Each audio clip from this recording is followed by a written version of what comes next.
Karibu mpenzi mtazamaji katika tafakari ya masomo yetu ya Dominika ya pili ya Kwaresma mwaka A wa Kanisa. Ninayekuletea tafakari hii naitwa Padre Kevin Onesimo Mkama wa Jimbo Kuu Katoliki la Mwanza. Somo letu la kwanza katika Dominika hii ya pili ya Kwaresma inatoka kitabu cha Mwanzo sura ya 12 aya ya kwanza hadi ya 4a. Somo letu la pili linatoka waraka wa Mtume Paulo kwa Timotheo sura ya kwanza aya ya 8b hadi aya ya 10. Na somo letu la Injili linatoka Injili ya Mathayo sura ya 17 aya ya kwanza hadi ya 9. Tuanze kwa kulitazama kwanza somo letu la kwanza. Katika somo letu la kwanza tunasikia mwito wa Ibrahimu, ambako Mwenyezi Mungu anamwambia Ibrahimu atoke katika nchi yake anayoishi aende katika nchi nyingine atakayoonyeshwa na Mwenyezi Mungu. Yaani atoke nchi ya Harani aende katika nchi ile atakayoonyeshwa na Mwenyezi Mungu. Na tunaelezwa kwamba Ibrahimu anatii hilo agizo, anaondoka na kuanza hiyo safari ya kuelekea nchi ya ahadi. Kwa tendo hili Ibrahimu anaitwa baba wa imani, pamoja na matendo mengine ambayo yanapatikana katika Biblia ambako Ibrahimu anaonyesha kweli imani thabiti kwa Mwenyezi Mungu. Pengine sisi ambao leo tunasimuliwa safari hii ya Ibrahimu au mwito huu wa Ibrahimu, tunaweza tukaona kwamba jambo hilo lilikuwa ni jepesi kwa Ibrahimu, lakini la hasha, halikuwa jepesi. Ni jambo ambalo lilihitaji zaidi imani. Tukumbuke kwamba Ibrahimu anaitwa kuondoka nchi ya Harani kwenda nchi atakayoonyeshwa na Mwenyezi Mungu akiwa na umri wa miaka 75. Ameishi nchi hiyo ya Harani kwa miaka hiyo 75. Ameishi na ndugu na jamaa zake pamoja na familia yake kwa muda wa miaka 75. Na leo hii anaambiwa awaache ndugu, awaache jamaa, aache hiyo nchi yake aende katika nchi atakayoonyeshwa na Mwenyezi Mungu. Na Ibrahimu anaitikia na kuanza hiyo safari. Ibrahimu anaonekana ni baba wa imani kwa sababu hatusikii katika wito huo ambao anaambiwa na Mwenyezi Mungu, hatusikii akiuliza maswali. Hatusikii akisema nitakwenda wapi, kuna nini huko, nitafaidika nini, hawa ndugu zangu watabaki na nani, familia yangu itabaki na nani, ndugu jamaa na marafiki wataishije bila mimi. Bali Ibrahimu mara moja anaanza safari kuitikia mwito wa Mwenyezi Mungu. Na hiyo ndugu zangu ndiyo imani. Imani ya kweli haina maswali. Imani ya kweli haisiti. Imani ya kweli ni kujiaminisha mazima mazima kwa Mwenyezi Mungu na kufanya kile ambacho Mwenyezi Mungu anatuagiza. Hiyo ndio imani, na ndio maana Ibrahimu anaitwa baba wa imani. Na tunaposoma hasa waraka kwa Waebrania ile sura ya 11 ya kwanza, tunaambiwa imani ni kuwa na hakika ya mambo yatarajiwayo, ni bayana ya mambo yasiyoonekana. Na Ibrahimu ndicho anachokiishi, anaishi hiyo imani kwa Mwenyezi Mungu. Ibrahimu hajawahi kumuona Mwenyezi Mungu, lakini anaamini kile anachoambiwa na Mwenyezi Mungu. Ibrahimu hajawahi kufanyiwa mpaka dakika hii muujiza wote na mkubwa wa Mwenyezi Mungu, lakini bado anamwamini Mwenyezi Mungu. Ibrahimu anatii maagizo ya Mwenyezi Mungu bila kuuliza maswali kama nilivyodokezwa. Anaambiwa kwamba atafanyika kuwa taifa kubwa, na Ibrahimu anaamini. Licha ya kwamba anajua kwamba yeye ni mzee na mke wake Sara ni tasa, lakini bado anaamini katika hiyo ahadi ya Mwenyezi Mungu anayoambiwa katika somo letu la leo. Na Ibrahimu anatii na kutenda. Hiyo ndugu zangu ndiyo imani. Sasa ndugu zangu, somo letu hili la kwanza linatufundisha nini? Kwanza, somo la kwanza linatufundisha kwamba imani ya kweli inajidhihirisha katika kutii maagizo ya Mungu na kujiaminisha kwa Mungu pasipo kusita. Waingereza wana neno zuri sana, wanatumia neno leap of faith. Leap of faith. L-E-A-P. Leap of faith.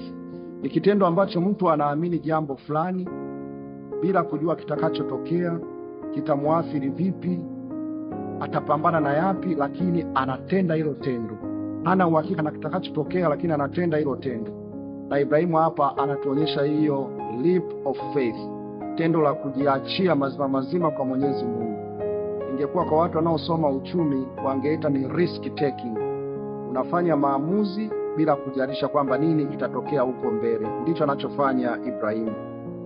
Na imani ya kweli, ndugu zangu, ni ile ambayo inajiaminisha mazima mazima kwa Mwenyezi Mungu, hata kama haijatendewa miujiza, hata kama ina changamoto zake, lakini mtu anajiaminisha mazima mazima. Hiyo ndio imani ya kweli. Sasa tujiulize, ndugu zangu, sisi ni mara ngapi tunatilia mashaka mambo ambayo tunaambiwa na Mwenyezi Mungu? Ni mara ngapi imani yetu ina sita? Ni mara ngapi tunauliza maswali kabla ya kutenda jambo la kiimani? Tunapaswa kumuiga Ibrahimu ambaye bila kuuliza maswali, bila kuwa na mashaka, bila kusita, anaanza safari ya kuitikia mwito wa Mwenyezi Mungu mpaka nchi ile ya ahadi. Fundisho la pili tunalopata katika somo letu la kwanza ni kwamba tunapaswa kuyaacha yote tunayoyapenda ili kufika katika nchi ya ahadi. Ibrahimu anaambiwa aache familia yake, aache nyumba yake, aache jamaa zake. Tunaposema jamaa, tunaposema familia, ni watu wetu wa karibu, ni wale ambao tunawapenda kwa namna ya karibu. Na Ibrahimu anaambiwa na Mwenyezi Mungu awaache hao, aache nyumba yake, aache nchi yake anayoipenda, aende nchi nyingine. Katika kila agizo la kumtumikia Mwenyezi Mungu, katika kila wito tunaoalikwa kumtumikia Mwenyezi Mungu, tujue kabisa kwamba huwa kuna tendo la kuacha yale tunayoyapenda. Kuacha ndugu zetu, kuacha familia zetu, kuacha wazazi wetu, kuacha mali. Na kwa namna pekee katika hiki kipindi cha Kwaresma tunaalikwa hasa kuacha dhambi ambazo wengi wetu tunazipenda. Ibrahimu anaacha nyumba yake, anaacha jamaa zake. Mimi na wewe, ndugu zangu, tunaacha nini? Katika wito wako wa ndoa, umeacha nini ambacho umekitoa kama sadaka? Katika wito wako wa upadri, umeacha nini na umekitoa kama sadaka? Katika shughuli zetu za ofisi, katika majukumu yetu mbalimbali, ni kitu gani ambacho tumekiacha ambacho tunakipenda kwa ajili ya kupata kile ambacho ni kikubwa zaidi? Ibrahimu anaacha hivi vyote, anaacha familia, anaacha nchi, anaacha jamaa, kwa sababu anajua kabisa kuna jambo ambalo ni kubwa zaidi ya hivi ambavyo ameambiwa kuacha. Na jambo hilo kubwa ambalo analitafuta Ibrahimu ni Mungu mwenyewe. Kumbe the highest good, kile ambacho ni kikubwa zaidi, ndugu zangu, ni kumtumikia Mwenyezi Mungu, ni kuishi imani yetu. Jambo la tatu ambalo tunajifunza kutoka somo letu la kwanza ni kwamba baraka huambatana na watu wenye imani na wanaotii maagizo ya Mwenyezi Mungu. Kama ambavyo tunasikia katika simulizi letu, Ibrahimu anaahidiwa baraka, anaahidiwa uzao, anaahidiwa baraka za kiroho, anaahidiwa mahusiano mazuri na Mwenyezi Mungu. Ndugu zangu, tukumbuke katika maisha yetu, kila jambo tunalolifanya kwa ajili ya sifa na utukufu wa Mwenyezi Mungu linatuletea baraka. Baraka, ndugu zangu, sio lazima viwe ni vitu vinavyoonekana. Ziko baraka za kiroho. Kila tunapotoa sadaka ya jambo fulani, kuna sadaka ya kiroho tunaipata, kuna baraka ya kiroho tunaipata. Kwa hiyo kila tendo ambalo tunajiaminisha kwa Mwenyezi Mungu katika imani yetu, iwe ni majitoleo yetu ya muda, ya mali, ya karama kwa ajili ya Mwenyezi Mungu, kwa ajili ya kanisa lake, iwe ni karama tunazojitolea kwa ajili ya familia zetu, kwa ajili ya ndoa, kwa ajili ya miito yetu mbalimbali, tujue kabisa mwito huo, ndugu zangu, unaambatana na baraka. Baraka ambazo Mwenyezi Mungu anatuahidia, na kwa kuwa Mwenyezi Mungu sio muongo, daima anatimiza. Katika somo letu la pili linalotoka waraka wa pili wa Mtume Paulo kwa Timotheo, aya ya 8b mpaka aya ya 10, tunasikia Paulo anamwambia Timotheo, uvumilie mabaya pamoja nami kwa ajili ya Injili. Mtume Paulo anatambua kabisa kwamba anakaribia kufa, anakaribia kufikia mwisho wa utume wake, mwisho wa kuhubiri Injili. Na hivyo anaanza kumwandaa Timotheo kwa ajili ya kuchukua wajibu huo wa kuhubiri Injili. Kwa sababu, ndugu zangu, Injili inapaswa kusonga mbele hata pale ambapo sisi tunakaribia kupoteza maisha. Anamwandaa Timotheo na anapomwandaa Timotheo anamkumbusha kabisa kwamba kazi ya kuhubiri Injili sio kazi lelemama, na hivyo awe tayari kuvumilia, awe tayari kupokea mabaya pamoja na Paulo katika kuhubiri Injili. Ndugu zangu, Paulo anaposema Timotheo awe tayari kupokea mabaya pamoja naye, ni kwa sababu pia wakati huo Paulo yuko kifungoni. Paulo amekamatwa kwa sababu ya Injili, na hivyo anamkumbusha Timotheo kwamba hata yeye atapata mabaya kwa ajili ya Injili. Na mabaya anayozungumzia hapa Paulo, ndugu zangu, ni mateso, dhuluma, mahangaiko ambayo anayapata kwa sababu tu ameamua kumtangaza Kristo, anayapata kwa sababu tu ameamua kuishi imani yake na kuhubiri Injili. Kwa hiyo ndugu zangu, Paulo anamkumbusha Timotheo kwamba hakuna Ukristo bila mateso, hakuna Ukristo bila tabu, hakuna Ukristo bila adha. Mkristo ni lazima awe tayari kukumbana na mabaya katika kumuishi Kristo, katika kuishi Injili. Ndugu zangu, anachokisema Paulo ndicho ambacho kinatokea katika ulimwengu wa sasa. Sisi wote tukumbuke, kwa ubatizo wetu tumefanyika mapadri. Sisi wote ni wahubiri wa Injili, na katika kuhubiri Injili tukumbuke kabisa kwamba tutaambatana na misukosuko ya maisha. Kuna kukataliwa, kuna kupata dhihaka, kuna kuuawa, kuna kejeli mbalimbali, lakini hizo zote tunapaswa kuzivumilia, kwa sababu hata Injili inatuambia atakayevumilia hata mwisho ndiye atakayeokoka. Kwa hiyo ndugu zangu wapendwa, Injili sio lelemama. Injili sio swala tu la kula na kunywa. Injili ni maisha. Ni maisha ambayo hawezi kutenganishwa na fumbo la msalaba. Ni maisha ambayo hawezi kutenganishwa na mateso, adha, dhuluma. Na mifano halisi tunayo ndugu zangu. Tunaona hata katika ulimwengu wa sasa, mapadri wanakejeliwa, mapadri wanatukanwa, kwa Kristo tunatukanwa, tunadhihakiwa, tunatishiwa kuuawa, kwa sababu tu tumechagua kuwa Wakristo, kwa sababu tu tumeamua kusema ukweli. Lakini hatupaswi kufa moyo, tuwe tayari kuvumilia, na hata ikitubidi kumwaga damu yetu kwa ajili ya kuitangaza Injili. Ndio maana Mama Teresa wa Calcutta aliwahi kusema kwamba kama kuna mtu anatafuta dini nzuri ya kujiunga, yeye Mama Teresa wa Calcutta asingemshauri huyo mtu kuwa Mkristo. Kwa nini? Kwa sababu Mama Teresa wa Calcutta anasema kwamba Ukristo sio dini ya raha, sio dini nzuri. Ukristo unaambatana na msalaba. Kwa hiyo anayetafuta maisha mazuri yasiyo na msalaba, kwenye Ukristo hapafai, atafute dini nyingine. Na ni kweli hata sisi tunapaswa kujua kabisa kwamba Ukristo na dhuluma, Ukristo na misukosuko ni vitu ambavyo havitenganishwi. Na ndio maana Mtakatifu Rosa wa Lima anatuambia kwamba hakuna njia nyingine, hakuna ngazi nyingine ya kupanda na kutufikisha mbinguni isipokuwa msalaba. Yeye Mtakatifu Rosa wa Lima anaona kwamba msalaba ndiyo ngazi pekee itakayokuwezesha kufika mbinguni. Na anaposema msalaba, ni pamoja na mateso tunayopitia, changamoto za ndoa, changamoto za kazini, changamoto za wito, changamoto za watoto wetu. Hiyo yote kwetu ndugu zangu ni misalaba ambayo tunapaswa kuibeba. Tunapaswa kuvumilia mabaya katika kuihubiri Injili.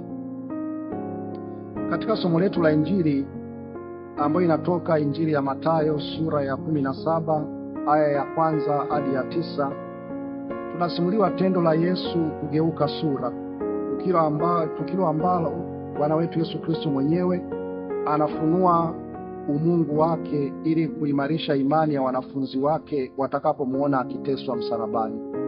Tukumbuke Bwana wetu Yesu Kristo anapanda mlimani na anageuka sura siku chache kabla ya kuingia Yerusalemu kwenda kukabiliana na mateso, kifo na ufufuko wake.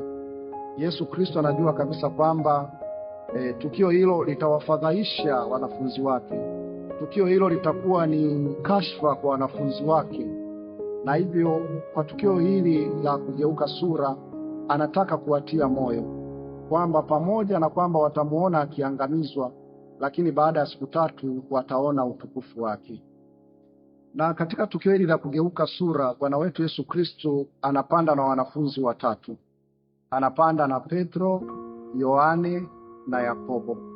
Anapanda na wanafunzi watatu. Kwa nini wanafunzi watatu? Hili ni jambo la msingi ambalo tunapaswa kulielewa. Kwanza tukumbuke kwamba kwa kadiri ya tamaduni za Kiyahudi, jambo lolote lile ni lazima lishuhudiwe na watu kuanzia 2 mpaka 3. Ukitoa tu ushahidi mtu mmoja ni ushahidi ambao haupokeleki. Kwa hiyo Yesu anapanda mlimani na hao watatu ili hata siku za mbeleni watakaposimulia tukio hili wapate kuaminiwa zaidi, kwa sababu ni mashahidi zaidi ya 2 na wamekuwa 3. Kwa hiyo Bwana wetu Yesu Kristo anawachukua kwa makusudi hao watatu ili kufuata tamaduni za Kiyahudi, kwamba tukio lolote ili lidhihirishwe kwamba ni kweli lazima liwe limeshuhudiwa kuanzia na watu 2 hadi 3. Lakini kwa nini anawachukua hawa Petro, Yohane na Yakobo? Na tunaona Bwana wetu Yesu Kristo sio katika tukio hili tu. Kuna matukio mengi ambayo ndani ya Biblia Bwana wetu Yesu Kristo amewachukua hawa wanafunzi watatu. Labda tuone wataalamu wa maandiko ya Biblia wanatuambia nini kuhusu wanafunzi hao watatu na kuchukuliwa na Yesu au kupendelewa katika matukio mbalimbali ambayo yalimhusisha Yesu. Kwanza wataalamu wa maandiko ya Biblia wanaanza kumchambua Petro kwamba Petro ni mwanafunzi aliyependwa zaidi na Yesu. Utakumbuka hata Yesu baada ya kufufuka katika ile Injili ya Yohane sura 21 aya ya 15 hadi ya 17 anamuuliza Petro matatu, Simoni Petro, Simoni Bariona, wanipenda kuliko hawa? Anasema, Bwana, wewe wajua kwamba nakupenda. Simoni Petro, wanipenda kuliko hawa? Bwana, wajua kwamba nakupenda. Anamuuliza mara ya 3, Simoni Petro, wanipenda kuliko hawa? Na tunaambiwa Petro anasikitika kwa sababu ameulizwa mara ya 3. Anasema, Bwana, wewe wajua yote, wajua kwamba nakupenda. Kwa hiyo Petro ni mwanafunzi aliyempenda zaidi Yesu. Kwa hiyo Yesu anamchukua kwa sababu anaona upendo alionao Petro kwake. Yesu anamchukua Yohane kwa sababu Yohane ni mwanafunzi aliyependwa zaidi na Yesu. Naomba tofautishe hapo. Kuna mwanafunzi aliyempenda zaidi Yesu ni Petro. Kuna mwanafunzi aliyependwa zaidi na Yesu ni Yohane. Na wataalamu wa maandiko wamejaribu kuchambua na kufanya utafiti ni kwa nini Yohane alipendwa zaidi na Yesu. Na wanatuambia alipendwa zaidi na Yesu kwa sababu ya kutooa kwake, kwa sababu ya uchaguzi wake wa kuishi usaidia. Kwamba pamoja na kwamba ndiyo mdogo kuliko mitume wote wa Yesu, aliacha kutokuoa ili amfuate Yesu, aweze kumtumikia Yesu bila kujibakiza. Na hilo tendo linamfanya Yesu ampende zaidi Yohane. Na anamchukua Yakobo kwa sababu baadaye tunaambiwa kwamba Yakobo ndo atakayekuwa mwanafunzi wa kwanza kuuawa kwa sababu ya imani yake kwa Kristo. Miongoni mwa wanafunzi 12 wa Yesu, atakayekuwa wa kwanza kumwaga damu yake kuashiria upendo wake mkubwa kwa Yesu ni Yakobo. Na hivyo Yesu anamchukua Yakobo kuweza kumuandaa kwa ajili ya kushuhudia imani hata ikibidi kumwaga damu yake. Sasa ndugu zangu, baada ya kuona kwa nini amechukua wanafunzi hawa watatu, sasa tuingie kwenye mafundisho tunayoyapata katika injili yetu ya leo. Kwanza, Yesu anadhihirisha umungu wake, kwamba kweli yeye ni Mungu na yeye kweli ni mwana wa Mungu. Tunajua kwamba Yesu kwa asili ni Mungu na kwa asili ni mtu. Kwa miaka karibia 3 wanafunzi wa Yesu wamemwona Yesu hasa katika ubinadamu wake.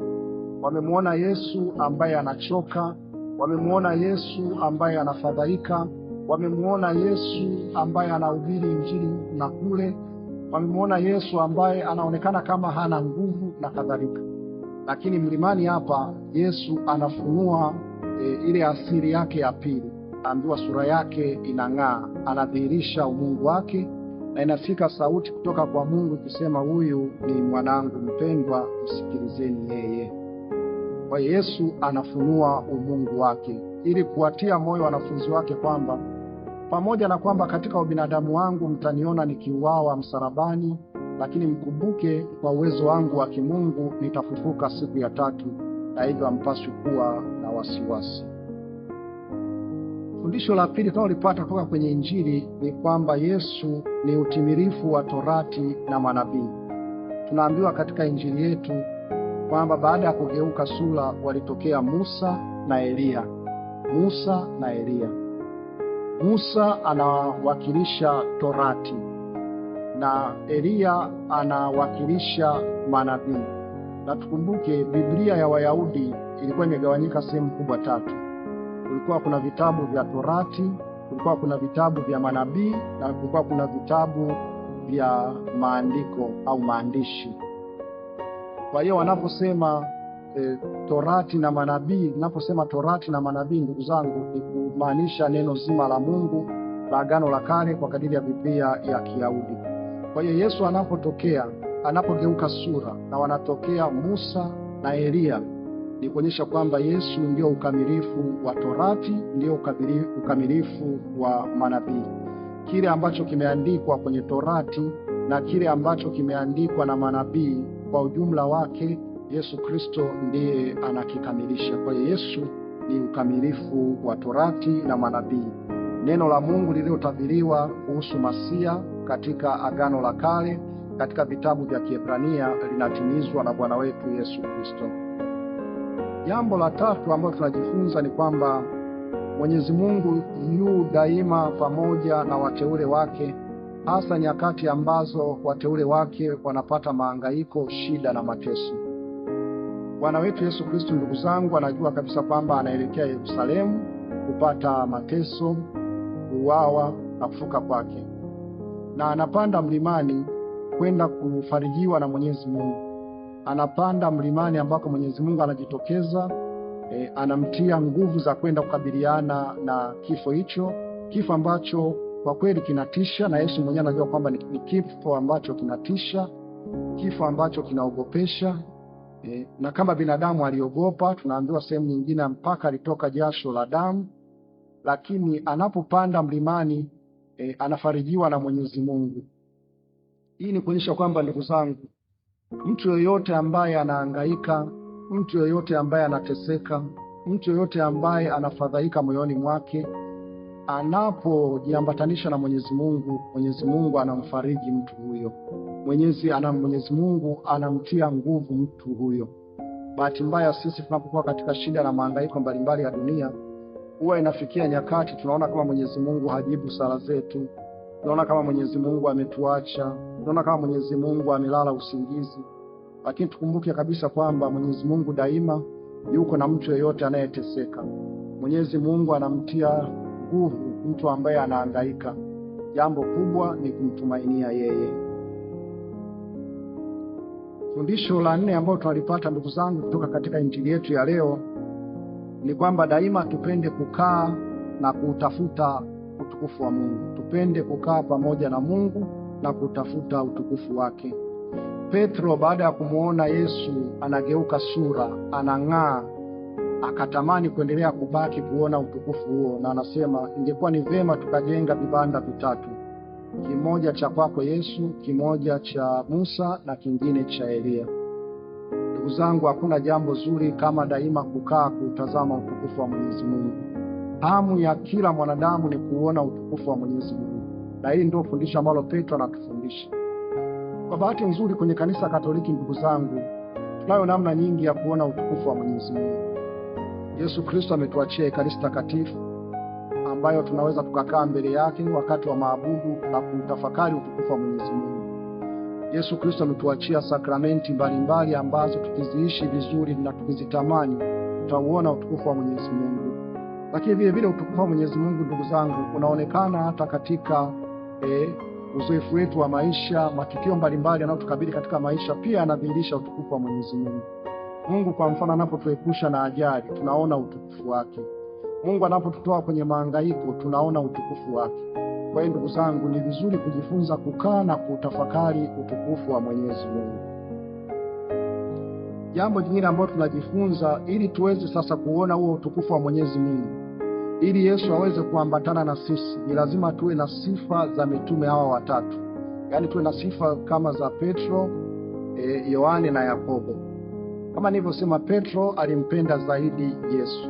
Na sisi kuona utukufu wa Mwenyezi Mungu, ni lazima tuwe tayari kumpenda zaidi Kristo. Tuwe tayari kumpenda Mungu kuliko kitu kingine chochote. Kwa bahati mbaya sisi labda wakati mwingine ni kama Mungu tunamfanya kama tairi la akiba. Anakumbukwa tu pale tairi jingine lililopo kwenye gari linapopata pancha, ndio huwa tunakumbuka tairi la akiba. Mara nyingi kipaumbele chetu sio Mungu. Mara nyingi upendo wetu mkubwa sio kwa Mungu.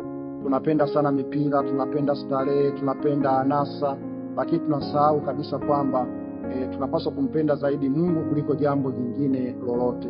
Na kumpenda Mungu, ndugu zangu, sio kwa maneno tu. Tunapaswa kumpenda Mwenyezi Mungu kwa matendo, tumdhihirishe kwa matendo. Tunapaswa vile vile kujitahidi kuwa kama Yohane, kupendwa zaidi na Kristo. Kupendwa zaidi na Kristo.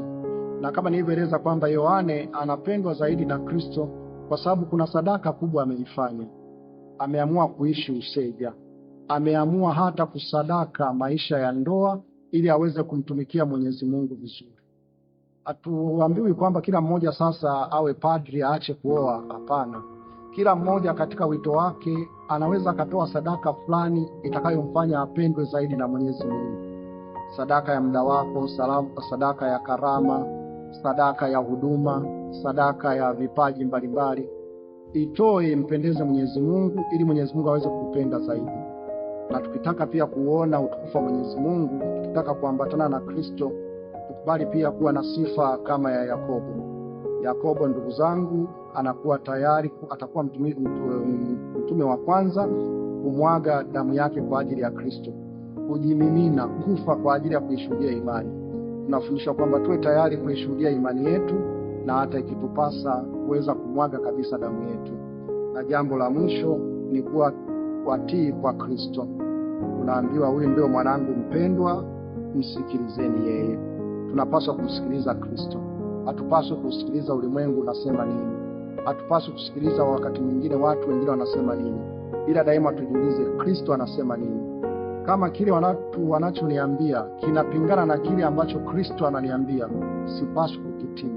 Napaswa kutii tu kile ambacho kinaendana na mapenzi ya Kristo. Basi ndugu zangu, tunaalikwa katika Dominika leo tuige imani ya Ibrahimu, tuige fadhila na tunu walizokuwa nazo hawa mitume watatu, lakini daima tujiambatanishe na Mungu na kupenda kutafuta utukufu wake, kupenda kukaa pamoja naye. Asanteni na Mwenyezi Mungu awabariki, na nawatakia Dominika njema. Ni mimi Padri Kevin Kama, asanteni sana.